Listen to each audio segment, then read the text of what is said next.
Presidente da Câmara, Arthur Lira, está ao vivo conosco aqui na Rádio Bandeirantes, também ao vivo na tela do Band News TV, canal 24 horas de informação do Grupo Bandeirantes de Comunicação.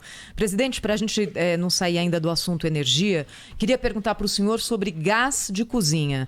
Existe alguma forma ligada à tributação, algo que esteja em discussão na Câmara, que possa ser feito no mesmo sentido do que está sendo feito agora com o ICMS dos combustíveis, que pelo menos tire um pouco da pressão sobre o preço final do botijão de gás?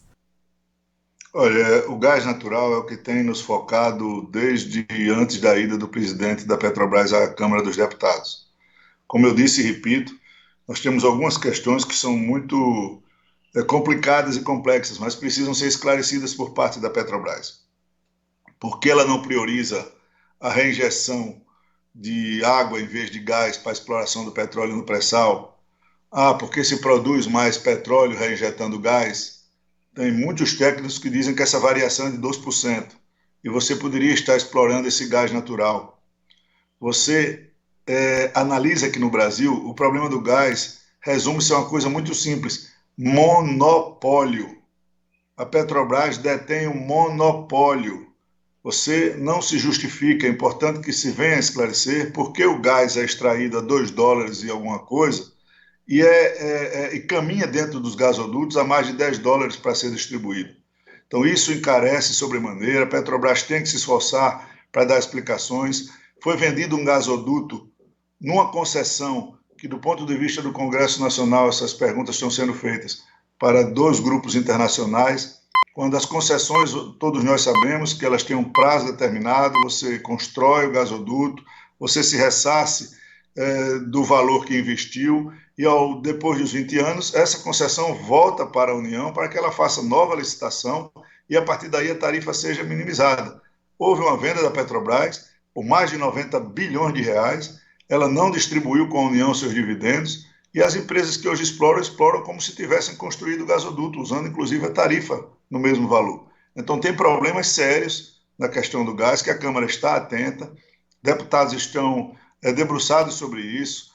Há uma possibilidade clara de se acionar o CAD para se intervir nessa questão do monopólio, porque o preço do gás no Brasil, com as condições e as jazidas que nós temos, é inadmissível. Então, todas as medidas legislativas que forem possíveis para a discussão da matéria com seriedade, com sobriedade, a Câmara dos Deputados está disposta a fazer.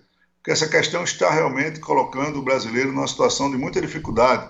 Vocês vejam que a conta de luz, por todas as questões naturais, de baixa dos reservatórios, de falta de investimento em obras estruturantes para se facilitar, além de tudo que tem sido feito com energias eólicas, energias solares, energias limpas, né, biomassa, nós precisamos cobrar para que a Petrobras, por exemplo, entre com a sua parcela de infraestrutura.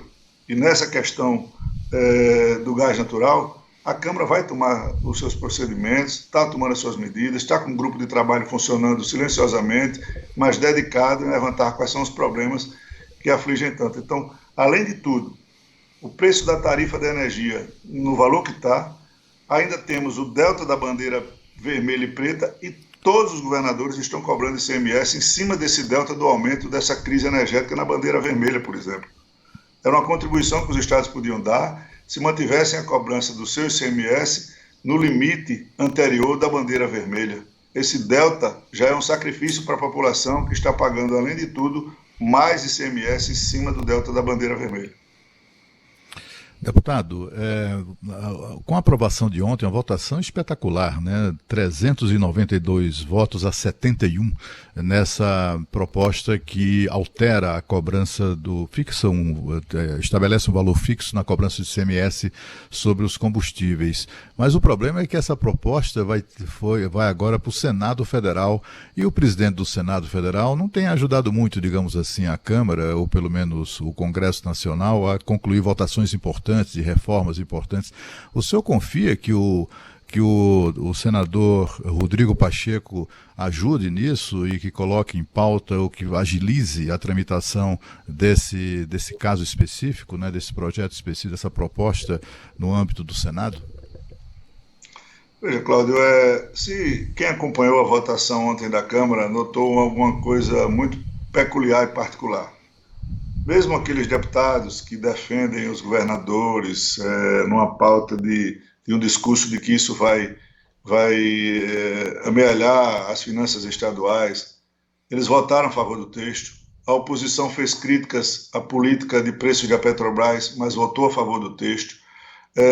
Nós votamos a favor do texto. Uma coisa nos uniu: a agonia e a dificuldade do valor e do impacto dos combustíveis na vida do brasileiro comum, na vida de todos nós. Isso impacta em toda a cadeia.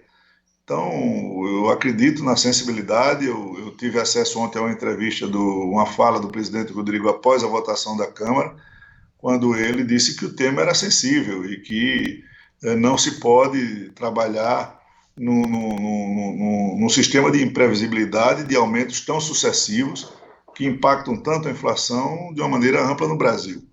Então, ele não fez nenhum juízo de valor.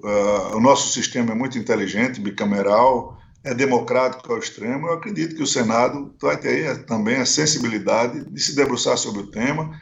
É uma casa que representa os estados. Por certo, esse assunto vai ser, inclusive, debatido com mais profundidade ainda do que foi na Câmara, mas é um tema muito sensível e um tema que ele não é, como alguns que fazem crítica dizem, ele não é a solução, mas ele já existe no governo federal desde 2004. E o governo federal continua arrecadando normalmente, ele aumenta ou diminui de acordo com a vendagem de galões, de litros de gasolina. E os governadores, por certo, eles irão entender que isso, ao longo do tempo, irá se normalizar, não é? Irá se normalizar com relação às receitas. O que eles vão perder é um aumento geométrico diário, mensal, quinzenal da arrecadação.